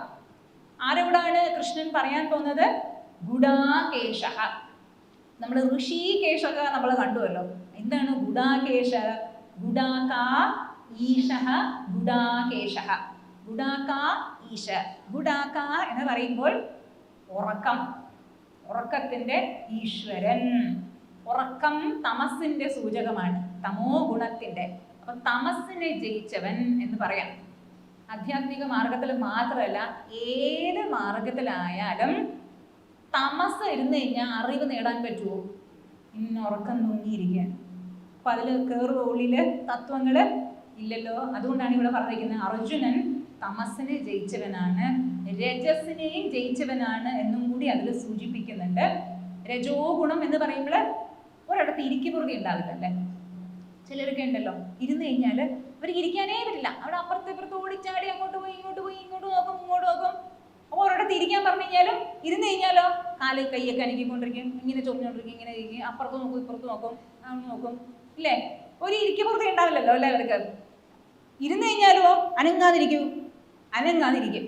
പക്ഷെ മനസ്സിൻ്റെ ഉള്ളിലോ മനം ഒരു കുരങ്ങ് മനസ്സൊരു കുരങ്ങൻ. കുരങ്ങൻ എങ്ങനെയാണോ ഒരു വൃക്ഷത്തിൽ നിന്നും വേറൊരു വൃക്ഷത്തിലേക്ക്, ശാഖകളിൽ നിന്നും ശാഖകളിലേക്ക് ഇങ്ങനെ ചാടി ചാടി ചാടി പോകുന്നത്, അതേപോലെ ശരീരം അവിടെ ഇരിക്കുന്നുണ്ടെങ്കിലും മനസ്സ് വളരെയധികം അസ്വസ്ഥമായിരിക്കും. അങ്ങോട്ട് ചാടി ഇങ്ങോട്ട് ചാടി ചിന്തകൾ ഇങ്ങനെ മാറി മാറി മാറി മാറി മാറി വന്നുകൊണ്ടിരിക്കും.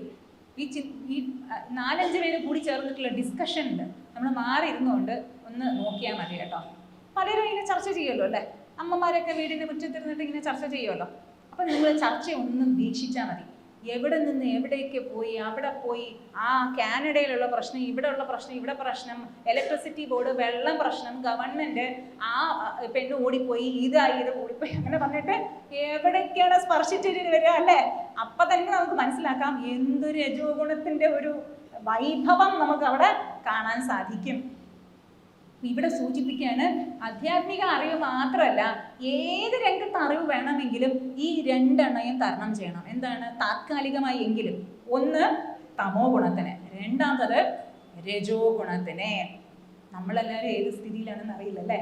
ജാഗ്രതയോടുകൂടി ഇരിക്കണം, ഉറങ്ങാനും പാടില്ല, എന്നാൽ മനസ്സ് ഏകാഗ്രമായി ഇരിക്കുകയും വേണം.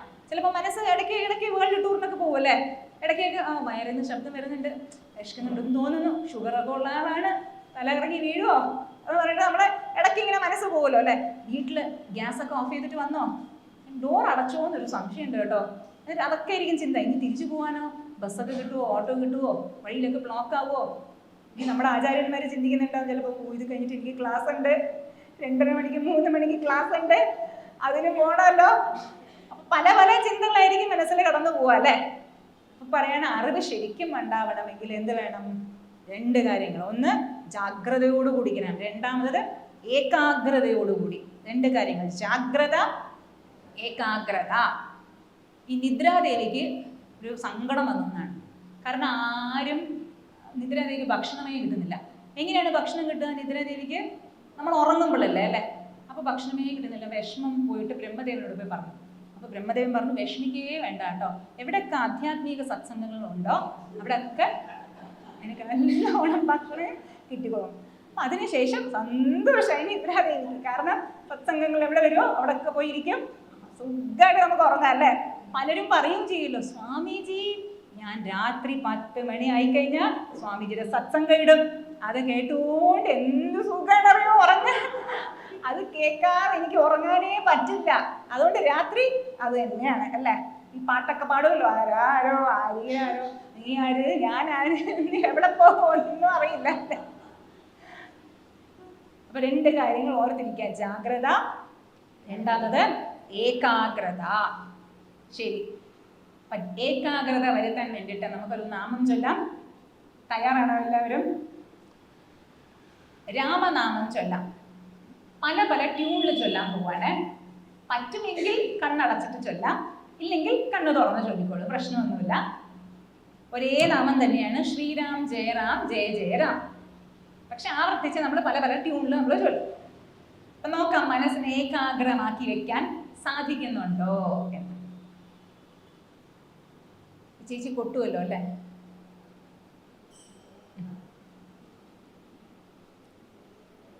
ശ്രീരാം ജയ രാം ജയ ജയ രാം, ശ്രീരാം ജയ രാം ജയ ജയ രാം, ശ്രീരാം ജയ രാം ജയ ജയ രാം,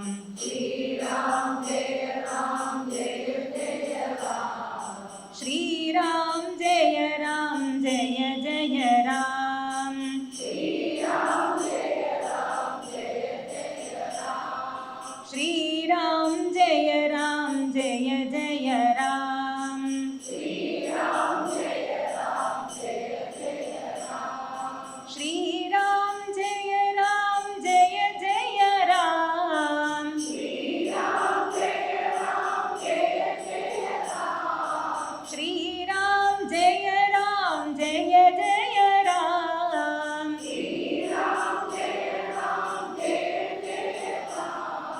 ശ്രീരാം ജയ രാം ജയ ജയ രാം, ശ്രീരാം ജയ രാം ജയ ജയ രാം, ശ്രീരാം ജയ രാം ജയ ജയ രാം, ശ്രീരാം ജയ രാം ജയ ജയ രാം, ശ്രീ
പാർവതീപതയേ. സുന്ദരം. നിങ്ങൾ നന്നായിട്ട് പാടി. മനസ്സ് ഏകാഗ്രമായിട്ട് നിന്നോ. ഇടയ്ക്ക് ടൂറിനൊക്കെ പോയിട്ടുണ്ടാവുമല്ലോ. ഷോർട്ട് ടൂറിന് സമയമില്ലായിരുന്നു അല്ലേ? ശരി. അപ്പൊ ഗുഡാകേശ എന്ന പദം അർജുനന്റെ ആ ഒരു മഹത്വത്തിനെ സൂചിപ്പിക്കുകയാണ്. ശരി. പിന്നെ ആരാണ് അർജുനൻ? പരന്തപഃ. അർജുനന്റെ വിശേഷണമായിട്ട് ഈ പദം എടുക്കുകയാണെങ്കിൽ പരാൻ താപയതി, ശത്രുക്കളെ തപിപ്പിക്കുന്നയാളാണ് പരന്തപൻ. അത് നമ്മൾ ഈ മഹാഭാരത യുദ്ധത്തിന് മുൻപ് തന്നെ അറിയാം. എത്രയോ യുദ്ധങ്ങൾ നടത്തിയിട്ടുണ്ട് അർജുനൻ, ചെയ്തിട്ടുണ്ട്. അതിലൊക്കെ ജയമേ നേടിയിട്ടുള്ളൂ. എങ്ങനെ? അപ്പം ശത്രുക്കളെ തപിപ്പിക്കുന്ന ആളാണ് അർജുനൻ. അങ്ങനെയും എടുക്കാം, ആന്തരികമായിട്ടും എടുക്കാം. ആന്തരികമായ ശത്രുക്കളെ തപിപ്പിക്കാൻ തയ്യാറായിട്ട് നിൽക്കുകയാണ്. അതുകൊണ്ടാണല്ലോ ഭഗവാൻ കൃഷ്ണനെ സമീപിച്ചത്. വിഷാദ രോഗം വന്നു, ആ രോഗം എന്നെ ബാധിക്കുന്നുണ്ട് എന്ന് അറിഞ്ഞപ്പോൾ അതെന്റെ ശത്രുവാണ്, അപ്പൊ അതിനെ മാറ്റണം എന്നുള്ള തീരുമാനമെടുത്ത് മുന്നോട്ട് വന്നുവല്ലോ. അതുകൊണ്ട് തന്നെ പരന്തപഃ. ശരി. ഇനി ഈ പരന്തപ, ആ വിസർഗം ഉണ്ടല്ലോ, പരന്തപ കഴിഞ്ഞിട്ട് 2 കുത്ത്, അത് ഇല്ല എന്ന് വെക്കുകയാണെങ്കിൽ അത് സംബോധനാ രൂപമാണ്. അല്ലയോ പരന്തപ എന്ന് പറഞ്ഞ് സഞ്ജയൻ ധൃതരാഷ്ട്രരെ അഭിസംബോധന ചെയ്യാൻ. ധൃതരാഷ്ട്രരോടാണല്ലോ പറയുന്നത് സഞ്ജയൻ. അപ്പൊ അല്ലയോ പരന്തപനായ ധൃതരാഷ്ട്രരെ. ധൃതരാഷ്ട്രർ പരന്തപനാണോ? യുദ്ധമൊന്നും ചെയ്തിട്ടില്ലല്ലോ, പിന്നെ എങ്ങനെയാണ് ശത്രുക്കളെ ജയിക്കുക? യുദ്ധമൊന്നും ചെയ്തിട്ടില്ല, എങ്കിലും വലിയ ശക്തിയുണ്ട്. കാണാൻ ജൈജാന്റിക് ബോഡിയാണ്, ശരീരമാണ്. അതുകൊണ്ടാണല്ലോ പറഞ്ഞത്. ദേഷ്യം വന്നിട്ട് ഭീമനെ കൊണ്ടുവരാൻ പറഞ്ഞു അല്ലേ? എന്നിട്ട് ആലിംഗനം ചെയ്തുവല്ലോ. ഭീമന്റെ ബിംബത്തിന് വിഗ്രഹത്തിന് ആലിംഗനം ചെയ്തു. എന്നിട്ട് തവിട് പൊടിയാക്കിയല്ലോ അല്ലെ? അപ്പൊ അത്രയും ശക്തി ഉള്ളില് ഉണ്ട്. പക്ഷെ ആ ശക്തി ബാഹ്യമായിട്ടുണ്ട്, ഉള്ളില് ആ ശക്തി ബുസ്ബുസ്ബുസ്ബുസ്മായി പോയി. എന്തുകൊണ്ട്? ഉള്ളില് ഒരു കാഴ്ചപ്പാടും ഉണ്ടായില്ല. പുറത്ത് കാഴ്ചയില്ലായിരുന്നു, കാഴ്ച ശക്തി. ഉള്ളില് കാഴ്ചപ്പാട് ഇല്ലായിരുന്നു. അതുകൊണ്ട് തന്നെ അജ്ഞാനത്തിലും മുഴുകിയിരിക്കുകയാണ്. മക്കളും അതുപോലെ തന്നെയായില്ലേ? അപ്പൊ പരന്തപ. അപ്പൊ 2 അർത്ഥം പരന്തപ എന്ന പദത്തിന് എടുക്കാം. അടുത്ത വരിയിൽ പറഞ്ഞിരിക്കുന്നത്, ശരി, അർജുനൻ അപ്പൊ എന്താ ചെയ്തത്? ഭഗവാന്റെ അടുത്ത് എന്താ പറഞ്ഞത്? നയോത്സ്യ ഇതി, നയോത്സ്യേ ഇതി, ഞാന് യുദ്ധം ചെയ്യില്ല. ഭഗവാനെ, എനിക്കറിയില്ല യുദ്ധം ശരിയാണോ വേണ്ടയോ, ചെയ്യണോ വേണ്ടയോ. ഞാൻ ഇവിടെ നിന്ന് ഒളിച്ചോടി പോകുന്നില്ല. എൻ്റെ സ്വധർമ്മമാണ് യുദ്ധം. ക്ഷത്രിയനായതുകൊണ്ട് സ്വധർമ്മമാണ് യുദ്ധം. അതുകൊണ്ട് ഞാൻ അവിടെ നിന്ന് ഓടിപ്പോയി ഭിക്ഷ ചെയ്ത് ജീവിക്കുകയും ഇല്ല. കാരണം എനിക്ക് അതും അറിയില്ല. സന്യസിക്കണോ വേണ്ടയോ, അത് ശരിയാണോ ഇത് ശരിയാണോ ഒന്നും അറിയില്ല. അതുകൊണ്ട് ഭഗവാനെ എന്നെ മാർഗദർശനം ചെയ്താലും. അപ്പൊ നയോത്സ്യ ഇതി എന്ന് പറഞ്ഞ ആരോടാണ് പറഞ്ഞത്? നയോത്സ്യ ഇതി ഗോവിന്ദം ഉക്ത്വാ, ഗോവിന്ദനോട് ഉക്ത്വാ പറഞ്ഞിട്ട്. ആരാണ് ഗോവിന്ദൻ? സഞ്ജയൻ, വ്യാസഭഗവാനും സഞ്ജയനും ഒക്കെ ഈ ഭഗവാന്റെ പേരുകൾ എടുത്ത് പറയുമല്ലോ. അർജുനൻ ഈ ഭഗവാന്റെ പേരെടുത്ത് പറയുമ്പോൾ തന്നെ ആ പേരിൽ ആ സന്ദർഭത്തിന് അനുയോജ്യമായ പേരാണ് എടുത്ത് പറയാം. നമ്മൾ അങ്ങനെയാണല്ലോ.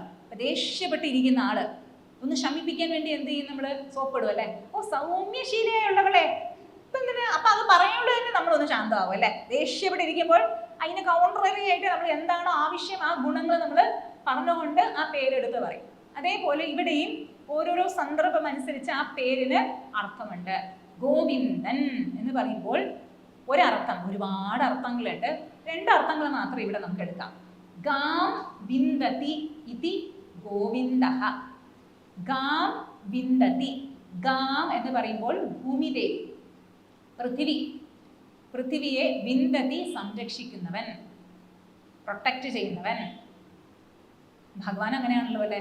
ഓരോ പ്രാവശ്യം ഭൂമിദേവി കഷ്ടത്തിലാകുമ്പോൾ ഗോരൂപം ധരിച്ചുകൊണ്ട് ബ്രഹ്മദേവന്റെ അടുത്ത് പോകുന്നു, പരാതി പറയുന്നു. ബ്രഹ്മദേവൻ വിഷ്ണു ഭഗവാന്റെ അടുത്ത് ചെന്നിട്ട് പറയുന്നു. വിഷ്ണു ഭഗവാൻ ഭൂമിയെ രക്ഷിക്കാൻ വേണ്ടിയിട്ട് അവതാരം സ്വീകരിക്കുന്നു. അപ്പൊ ശരിക്കും ഭൂമിദേവിയെ രക്ഷിക്കുന്നത് ഭഗവാന്റെ കർത്തവ്യം തന്നെയാണ്. അത് മാത്രമല്ല സഹധർമ്മിണിയും കൂടിയാണല്ലോ. ഭൂദേവി ശ്രീദേവി രണ്ടുപേരും ഭഗവാന്റെ അഭിന്നമായിട്ടുള്ള അംശങ്ങൾ തന്നെയാണല്ലോ. അതുകൊണ്ട് തന്നെ ഭൂമിദേവിയെ സംരക്ഷിക്കുന്നതിൽ ഭഗവാൻ തൽപരരാണ് എന്ന് കാണിക്കുകയാണ്. അതുകൊണ്ട് ഈ സാഹചര്യത്തിലും ഈ യുദ്ധം കൊണ്ട് സംഭവിക്കാൻ പോകുന്നത് ഭൂമിദേവിയെ സംരക്ഷിക്കാനാണല്ലോ ഈ യുദ്ധം തന്നെ നടക്കുന്നത്. ഭൂമിക്ക് ഭാരമായിട്ടുള്ള ആസുരീക ശക്തികളെ നശിപ്പിച്ചുകൊണ്ട് ആ ഭാരത്തിനെ തീർക്കാൻ. നമുക്കും അങ്ങനെയാണല്ലോ, ഉള്ളിൽ ഭാരം തോന്നുമ്പോൾ ആ ഭാരം മാറിക്കഴിഞ്ഞാലോ സ്വസ്ഥത തോന്നും അല്ലേ. പല്ലുവേദന ചിലർ പറയും പല്ലുവേദന വലിയ വേദനയാണ്, പല്ലുവേദന പോലെ ഒരു വേദനയില്ല.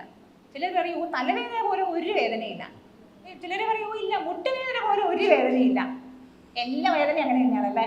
പല്ലുവേദന വന്നൊന്ന് വിചാരിച്ചോളൂ, പല്ലുവേദന നാഗിങ് ആയിട്ടിരിക്കും. അതായത് ഇംഗ്ലീഷിൽ നാഗിങ് എന്ന് വെച്ച് കഴിഞ്ഞാൽ ഈ ചിലരുണ്ടല്ലോ എന്തെങ്കിലും കാര്യം സാധിക്കാൻ വേണ്ടി പിന്നാലെ നടക്കുമല്ലോ. അമ്മ അത് മേടിച്ചോ, അമ്മ അന്നാലും മേടിച്ചൊന്നുമില്ലോ, അമ്മ എന്നാലും മേടിച്ചൊന്നുമില്ലല്ലോ. അമ്മയ്ക്ക് അന്ന് സ്വൈര്യം ഉണ്ടാവില്ല അല്ലേ. കാരണം അമ്മ എവിടെ പോകുന്നു പിന്നാലെ പോയിട്ട് അമ്മ അത് മേടിച്ചല്ലോ, അമ്മ അത് മേടിച്ചല്ലോ, അമ്മ അത് മേടിച്ചല്ലോ. അതായത് പിന്നാലെ നടക്കുന്നത്. അതേപോലെ തന്നെ ഒരു വേദന, പല്ലുവേദന വന്നെന്ന് വിചാരിക്കാം, അത് വിട്ടുപോകുമോ?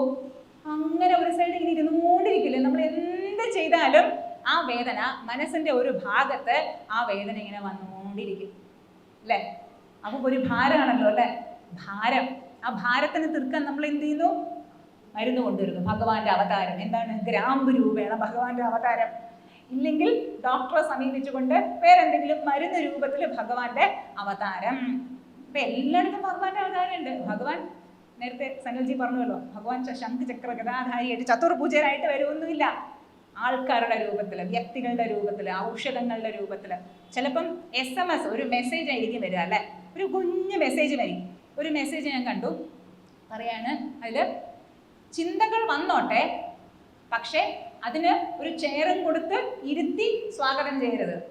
ഒരു ഈസി ചെയർ കാണിച്ചിട്ടുണ്ട്, അതില് കടക്കാണ് ആര്? ചിന്ത കടക്കാണ്. ചിന്തകൾ വന്നോട്ടെ, പക്ഷെ എന്ത് ചെയ്യണം? അത് തന്നെ ചിന്തിച്ചോണ്ട് ഇരിക്കരുത്. വന്നോട്ടെ, ശരി പോയിക്കോളൂ കേട്ടോ, പോയിക്കോളൂ. സാധാരണ എന്താ ചെയ്യാ നമ്മള്? വരും ഇരിക്കൂ കേട്ടോ, ഇരുന്നോളൂ കേട്ടോ. വീണ്ടും ആ ബാക്ക്ഗ്രൗണ്ടില്, മനസ്സിന്റെ ഒരു ബാക്ക്ഗ്രൗണ്ടില് അങ്ങനെ തന്നെ ആലോചിച്ചോണ്ട് ഇരിക്കുമല്ലോ അല്ലെ. വന്നോട്ടെ, പോയിക്കോട്ടെ. അപ്പൊ ഭൂമിദേവിയെ സംരക്ഷിക്കുന്നവൻ ഗോവിന്ദൻ. പിന്നെ ഈ സന്ദർഭത്തിൽ അനുയോജ്യമായ വേറൊരു അർത്ഥം കൂടി എടുക്കാം.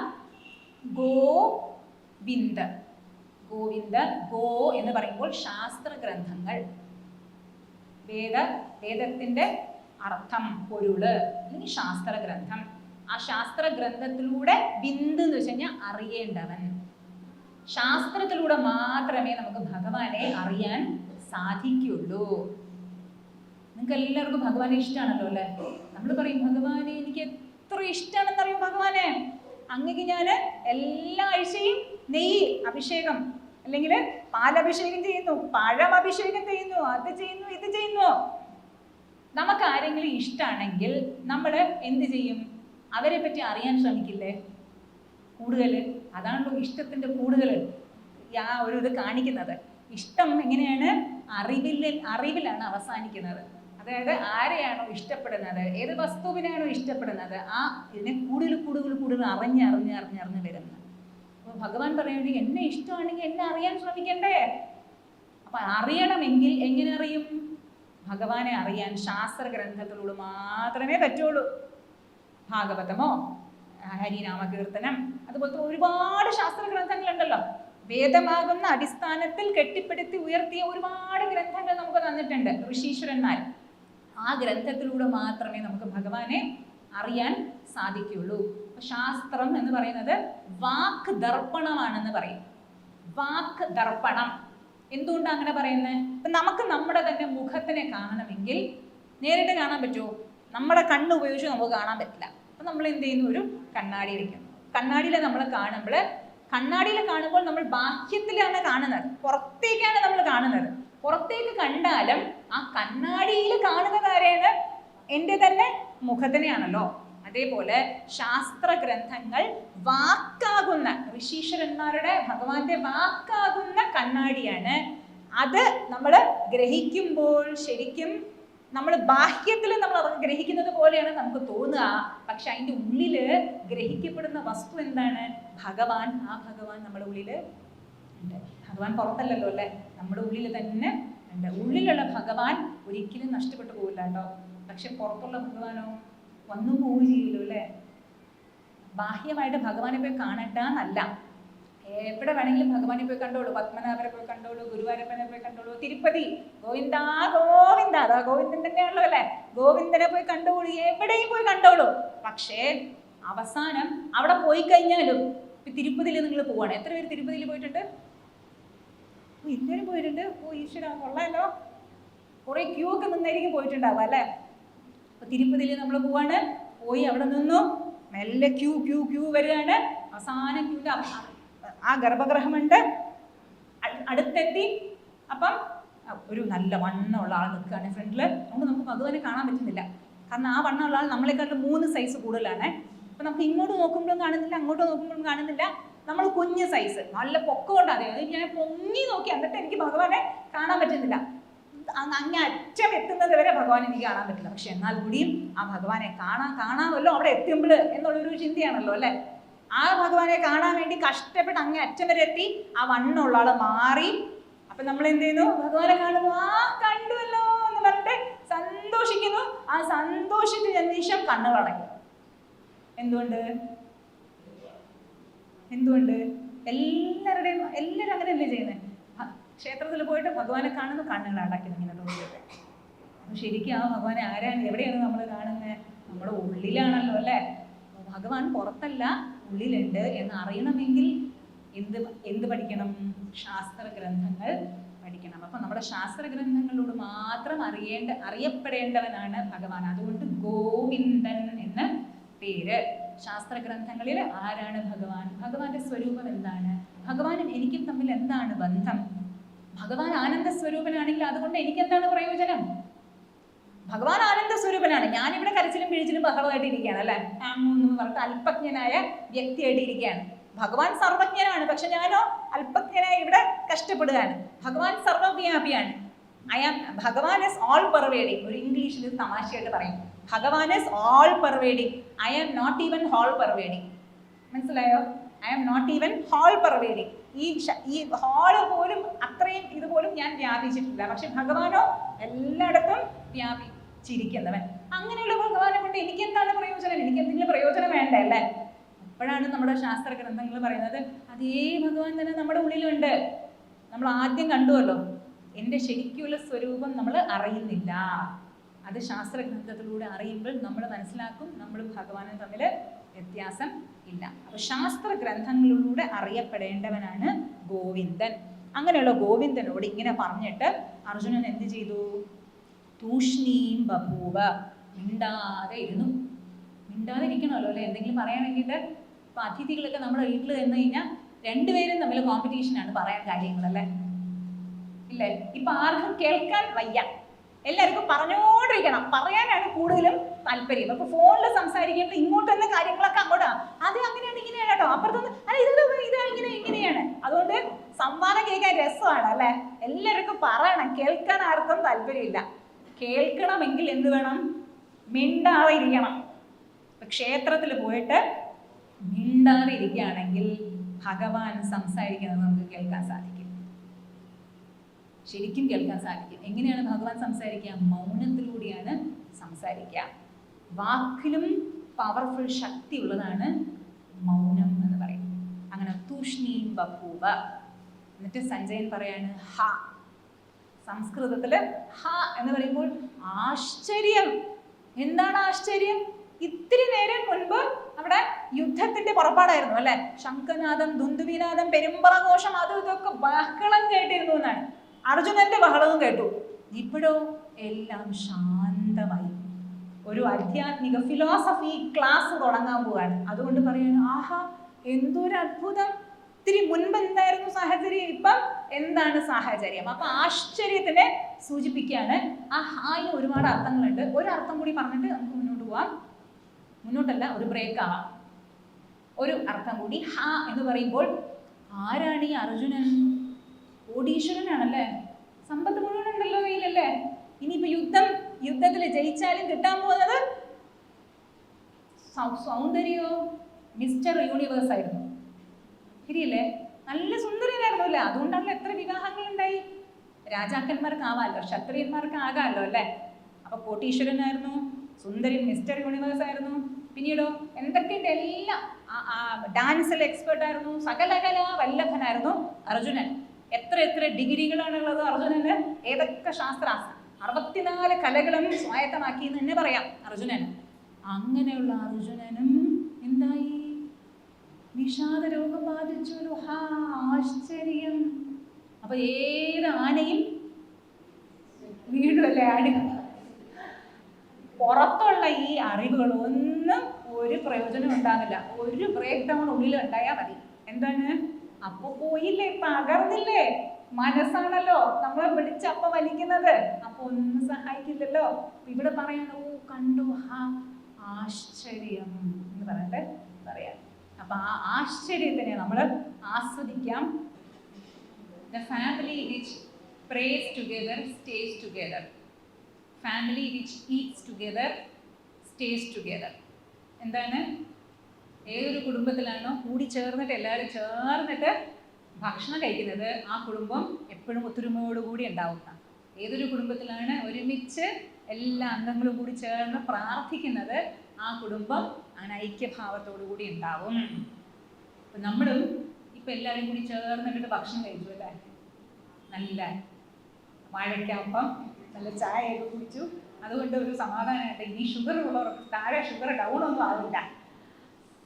അപ്പം ചേർന്ന് ഭക്ഷണം കഴിച്ചു, ചേർന്ന് പ്രാർത്ഥിക്കുകയും കൂടി വേണമല്ലോ അല്ലേ. അതുകൊണ്ട് നമുക്കിനി ചേർന്ന് പ്രാർത്ഥിക്കാം. ഭഗവത്ഗീതയിൽ ഒരു ശ്ലോകം നമ്മൾ കണ്ടു. ഇനിയുള്ള ശ്ലോകം അടുത്ത സത്സംഗത്തിൽ. അപ്പോൾ താല്പര്യമുള്ളവർക്ക് അവിടേക്ക് വരാം. അപ്പോൾ ഇന്ന് നമുക്ക് ഒന്ന് പ്രാർത്ഥിക്കാം. എങ്ങനെയാണ് പ്രാർത്ഥിക്കേണ്ടത്? മനസ്സ് ശാന്തമാക്കാനാണ് ശരിക്കും പ്രാർത്ഥന. എന്തുകൊണ്ട്? നേരത്തെ സൂചിപ്പിച്ചതുപോലെ തന്നെ ഭഗവാൻ ഉള്ളിലാണല്ലോ.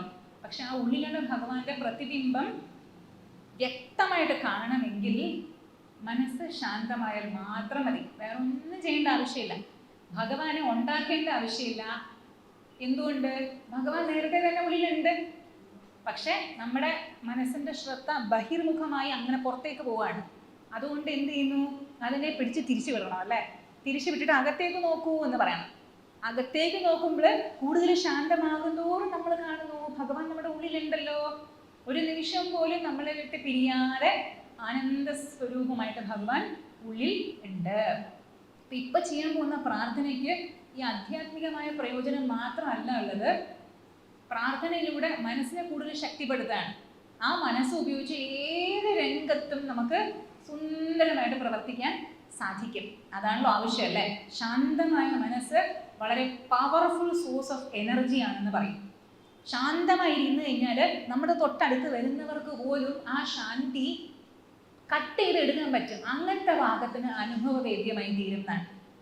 ചഞ്ചലമായിരിക്കുന്ന മനസ്സ്, അതിൻ്റെ അടുത്ത് നമ്മൾ പോയി കഴിഞ്ഞാൽ നമുക്കും ഫീൽ ചെയ്യൂ എന്തോ ഒരു സുഖമില്ലല്ലോ. നമ്മൾ ഏതെങ്കിലും ഒരു സ്ഥലത്ത് പോയി കഴിഞ്ഞാൽ ഒരു ക്ഷേത്രത്തിന് അന്തരീക്ഷമായിരിക്കില്ല വേറെ സ്ഥലങ്ങളിൽ പോയി കഴിഞ്ഞാൽ. ചില സ്ഥലങ്ങളിൽ പോയി കഴിഞ്ഞാൽ നമുക്ക് തന്നെ ഫീൽ ചെയ്യുമോ എന്തൊരു ശാന്തിയാണ്. നമുക്ക് ഒരു ശ്രമവും ഇല്ലാതെ മനസ്സ് നമ്മുടെ ശാന്തമാകും. എന്നാൽ ചില സ്ഥലത്ത് പോയി കഴിഞ്ഞാലോ ഭയങ്കര ഡിസ്ട്രാക്ഷൻ ആയി തോന്നും അല്ലേ. അപ്പം ആ ഒരു തരംഗം, സ്ഥലങ്ങൾക്കും ആ ഒരു തരംഗമുണ്ട്. അതുകൊണ്ടാണല്ലോ വീടുകളിലൊക്കെ പ്രാർത്ഥനാ മുറി വെച്ചിട്ടുള്ളത് അല്ലേ. ബാത്റൂമിൽ പോയി കഴിഞ്ഞാൽ എന്ത് വൈബ്രേഷൻ ആയിരിക്കും അവിടെ ഉണ്ടാവുക? നെഗറ്റീവ് അല്ല, ബാത്റൂമിൽ പോകുന്ന ആ ഒരു വൈബ്രേഷൻ അല്ലേ. എപ്പോഴും ബാത്റൂമിൽ പോയി ശീലമുണ്ട്. ആ സ്ഥലത്ത് പോയി കഴിഞ്ഞാൽ നമുക്ക് പോകുമ്പോൾ തന്നെ അയ്യ അങ്ങനെ പോകാൻ തോന്നും, ഒന്ന് ശുദ്ധീകരിക്കാൻ തോന്നും എന്നാണല്ലോ അല്ലേ. ഡൈനിങ് ഹാളിൽ പോയി കഴിഞ്ഞാൽ സ്ഥിരമായിട്ട് അവിടെ ഭക്ഷണം കഴിക്കുന്ന ആ ഒരു വൈബ്രേഷൻ ആയിരിക്കും അവിടെ ഉണ്ടാവുക. അതേപോലെ പ്രാർത്ഥനാ മുറിയിൽ ഇരുന്ന് പ്രാർത്ഥിച്ചു കഴിഞ്ഞാൽ കുറേ കഴിഞ്ഞ് നമ്മൾ പോകുമ്പോൾ തന്നെ ആ ഒരു വൈബ്രേഷൻ നമുക്ക് ഫീൽ ചെയ്യും. അതേപോലെ നമുക്കും ഒരുമിച്ചിരുന്ന് പ്രാർത്ഥിക്കാം. അപ്പം അതിനു മുൻപ് ജാഗ്രതരാവട്ടെ അല്ലേ. ഉറക്കമൊക്കെ ഒന്ന് മാറണമല്ലോ. മധ്യപ്രദേശ് ഫുള്ളായി കഴിഞ്ഞാൽ പിന്നെ ഉത്തർപ്രദേശ് ആയി പോകും അല്ലേ. മധ്യപ്രദേശ് നമ്മുടെ വയറല്ലേ, ഉത്തർപ്രദേശ് ഇത്.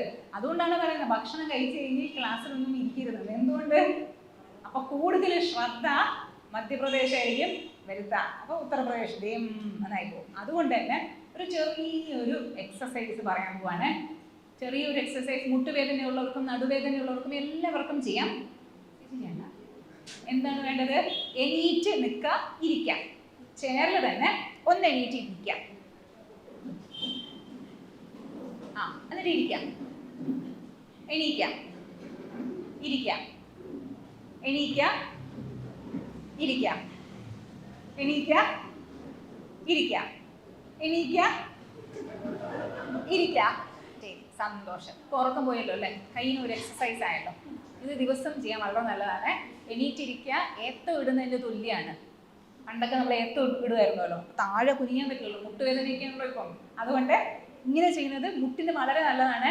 മുട്ടിൻ്റെ മുകളിലുള്ള ആ തുടയുടെ മസിൽ ഉണ്ടല്ലോ, അതിന് വളരെ നല്ലതാണ്. വെറുതെ എണീറ്റ് നിൽക്കുക, ഇരിക്കുക. അതുകൊണ്ടാണ് ഈ പണ്ട് ഈ ചെയറിൻ്റെ ഒരു കളി ഉണ്ടായിരുന്നല്ലോ. എന്താണത്? Musical chair. രസമാണല്ലോ അല്ലേ? എത്ര പ്രാവശ്യം എണീറ്റ് നമ്മൾ ഇരിക്കും, എണീറ്റിരിക്കും. നല്ലൊരു എക്സസൈസ് ആണ്. ഒരു രസമാണല്ലോ അല്ലേ? ജാഗ്രതയും നമ്മളിൽ വളർത്തും.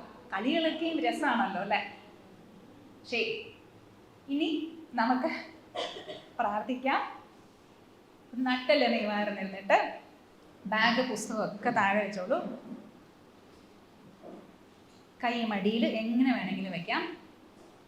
ഒരു 10 മിനിറ്റ് അനങ്ങാതിരിക്കാൻ പറ്റുന്ന ഒരു പോസിൽ, ഒരു ശരീര അംഗത്തിലും ഒരു സ്ട്രെയിനോ ഒന്നും തോന്നരുത്. അങ്ങനത്തെ ഉള്ള സുഖമായിട്ടുള്ള പോസിലിരിക്കാം. ചെയറിൽ ചാരി ഇരിക്കാതെ ഇരിക്കാൻ പറ്റുമെങ്കിൽ അങ്ങനെ ഇരിക്കാം. അല്ലെങ്കിൽ ബുദ്ധിമുട്ട് തോന്നുകയാണെങ്കിൽ ചാരി ഇരുന്നോളൂ ചെയർ.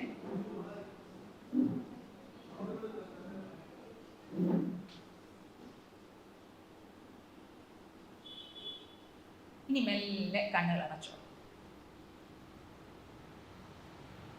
ചെറിയൊരു പുഞ്ചിരിയോടുകൂടി മനസ്സിലൊരു സങ്കല്പം എടുക്കാം. മനസ്സെ, ഞാൻ പ്രാർത്ഥിക്കാൻ പോവാണ്. ഏകാഗ്രമായി ജാഗ്രതയോടുകൂടി ഇരിക്കും. ഈ കുറച്ച് നിമിഷങ്ങൾ ഏകാഗ്രതയോടുകൂടി ജാഗ്രതയോടുകൂടി ഇരിക്കും എന്ന സങ്കല്പം എടുക്കാം. ഈ പ്രാർത്ഥനാ സമയം അതീവ മൂല്യമുള്ളതാണ് എന്നും കൂടി സങ്കല്പിക്കാം. ശ്രദ്ധയോടുകൂടി അതുകൊണ്ടിരിക്കും. മനസ്സിൽ താത്കാലികമായ സന്യാസം സ്വീകരിക്കുക. ഈ കുറച്ച് നിമിഷം, പ്രാർത്ഥനാ സമയത്തിൻ്റെ നിമിഷം, എനിക്ക് ലോകമായിട്ട് ഒരു ബന്ധവുമില്ല. എൻ്റെ ബന്ധം ഭഗവാനായിട്ട് മാത്രം. ഞാൻ ഭഗവാന്റെ ഒരു ഭക്തൻ അല്ലെങ്കിൽ ഭക്ത, സാധകൻ അല്ലെങ്കിൽ സാധിക, സാധക, ആ ബന്ധം മാത്രമേ ഉള്ളൂ. ബാക്കി എല്ലാ ബന്ധങ്ങളും തത്കാലികമായി മനസ്സിൽ നിന്നും മാറ്റി നിർത്തുക.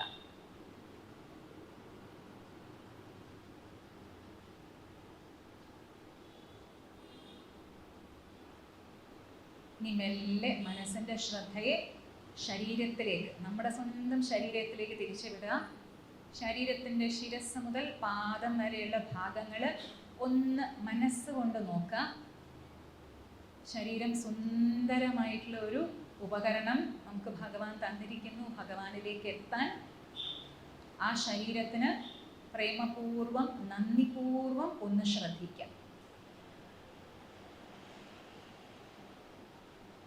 കൃതജ്ഞതാഭാവത്തോടുകൂടി ഒന്ന് ശ്രദ്ധിക്കുക ശരീരത്തിന്.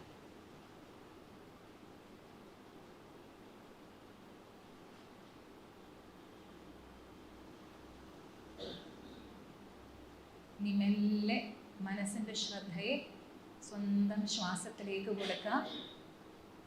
നമ്മൾ ശ്വാസം അകത്തേക്ക് എടുക്കുന്നു, പുറത്തേക്ക് വിടുന്നു. 24 മണിക്കൂറും ശ്വാസം വായു ഭഗവാൻ നമുക്ക് സേവനം ചെയ്യുന്നുണ്ട്. ആ വായു ഭഗവാനെ നമ്മൾ ശ്രദ്ധിക്കാറേയില്ല.